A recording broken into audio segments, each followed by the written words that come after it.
Welcome to Startup Health TV, where we celebrate the entrepreneurs and innovators who are transforming health. I'm Logan Plaster.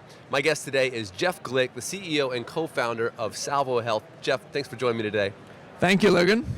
So you've had kind of a storied career through tech at Travelocity and at Foursquare, and now you are working on transforming gut health. So I have to ask, why gut health? You know, it so happens that gut health is the foundation for the whole body's health. And so that was really the inspiration for us. We started looking at how specialty medicine could be sort of modernized and transformed for kind of 21st century medicine. And as we spoke to leading physicians who are our clinical advisors, Professor Emmer Mayer at UCLA, who's the world microbiome brain gut expert, Mark Hyman, the co-founder of the Cleveland Clinic Center for Functional Medicine, Megan Oser, who led CBT for Brigham and Women's GI program.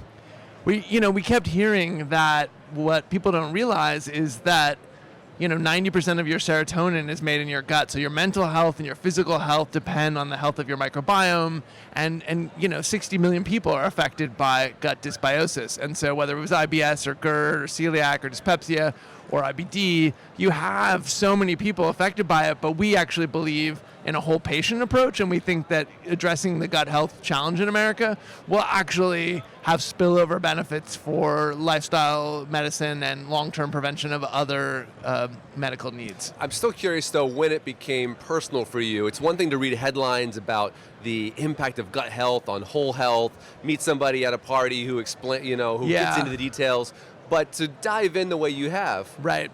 Well, I always say, my co-founder, Avi Dorfman, I have two co-founders, as we talked about, Logan. One, Jason Finger, was the CEO and founder of Seamless Grubhub. And my other co-founder, Avi Dorfman, has GERD. And he was one of the founding team members at Compass, the real estate giant.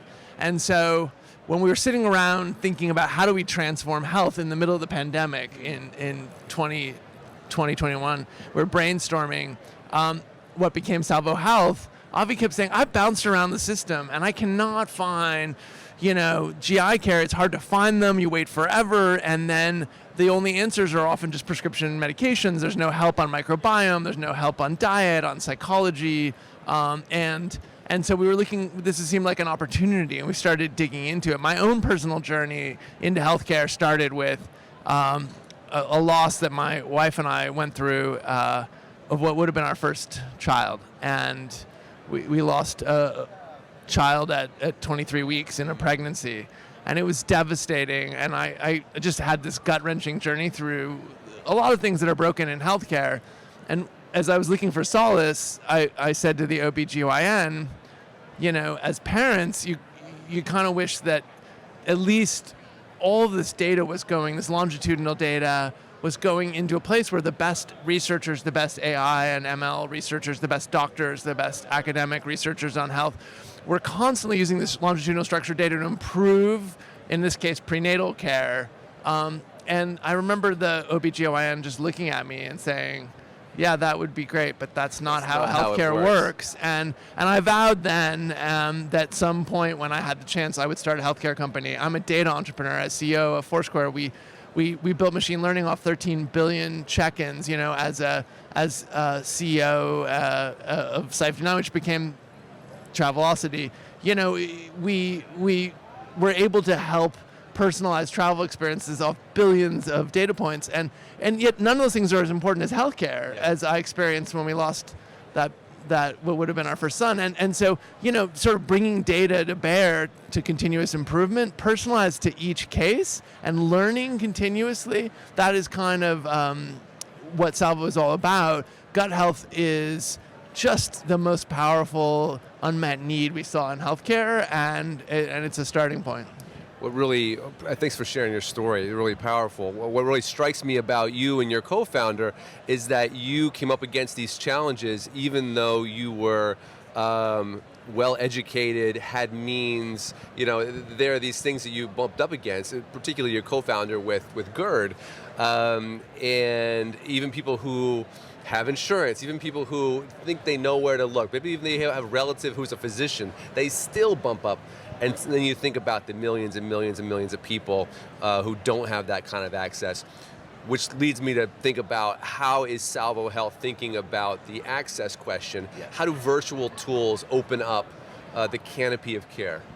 Well, the continuum of care is so important in this, and this is exactly what Salvo Health is focused on in 2023, the access question, access to better care, and not just access to care. As you said, even people with health insurance now, as we go out and talk to the partners that are coming on to Salvo Health now, which are large GI practices and GI departments at leading hospital systems, one of the things that we hear over and over again is because there are only 15,400 board-certified GIs in the country, the GIs... Put that number in perspective for us. Help us understand.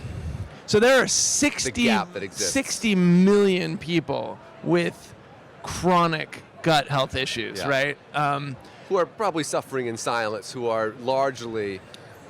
Well, they're bouncing around the system. It's sort of a myth that they're not getting help, they're not getting good help. Okay. And so what happens is, and this is partly the way fee-for-service works, is that these GI doctors, they have to practice the top of their license. They need to do the gold standard, which is age-related colonoscopy screenings. Everyone should get them over age 45. Colonoscopies save lives. But 95%, well over 95% of the time, it's going to be negative. And yet symptomatic patients come in and they're going to get a colonoscopy or an endoscopy as appropriate, or imaging and workups. But, over 95% of the time, they may have years of chronic gut problems, that affect their mental health, that affect their everyday life. They're miserable. But they bounce around because they keep getting these tests, but no one then does the follow-on care because there's no time for that. Yeah. And these GI practices aren't set up, nor are they really compensated for the nutrition, the microbiome, the evidence-based GI psychology programs, the daily therapeutic support that we provide through our app and through our nurses and LCSWs and registered dietitians.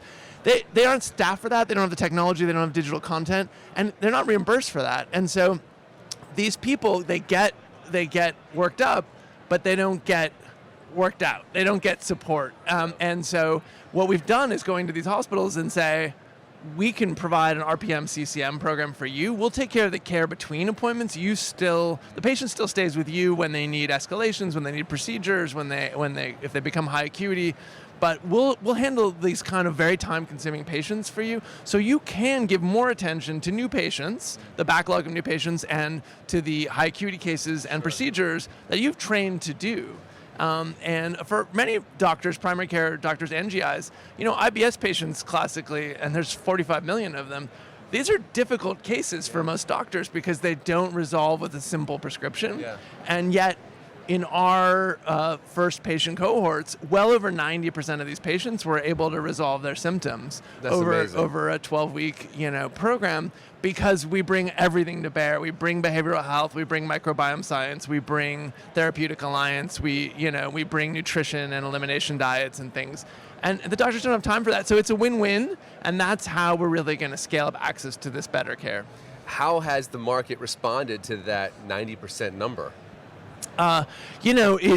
It's very exciting. I mean, we're really getting a lot of interest now from large GI practices and GI departments, because the doctors will tell you they want to see this kind of care. They just don't have the time for it. And so we actually are making their lives simpler on these kind of time-consuming but lower margin patients. And so it's a win-win. So we have a lot of interest. We're the first to introduce RPM for GI providers, and it's an enormous industry in diabetes care. It's proven in COPD and cardiovascular care and obesity and hypertension, but it's not come to GI, and this is another case where GI has been neglected, and this is an opportunity to solve that access problem. Help us understand just the human pathway for this. Let's say I'm somebody who is suffering from IBS, and I have my episodic care, but now all of a sudden through Salvo, I'm getting daily check-ins. Right. To use the Foursquare. Nice. We call them gut checks. Okay. Daily gut checks. I was going to ask if you got into gut health just for the puns, yeah, but I don't think that's the case. So what's that process like? I guess my question is, how is that person's daily life different? The kinds of things that they can do now because of things like nutrition, because of coaching, check-ins. We just hear from patients that this is life-changing for them. IBS patients, for instance, are often described as, well, it's in their head, so they get this gaslit phenomena, or they get awful advice. Sometimes a primary care doctor will say, just drink more water, or just relax.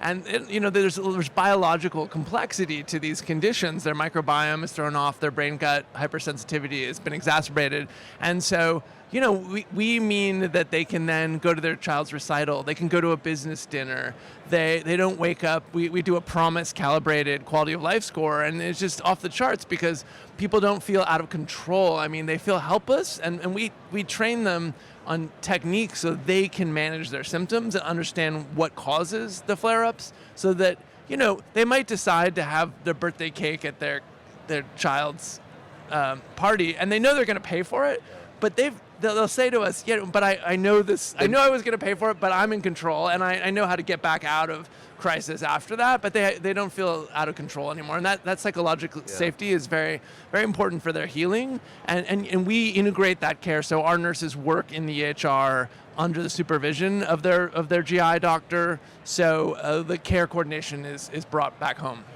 You mentioned a term that just got me curious. I think you said promise calibrated. Yeah.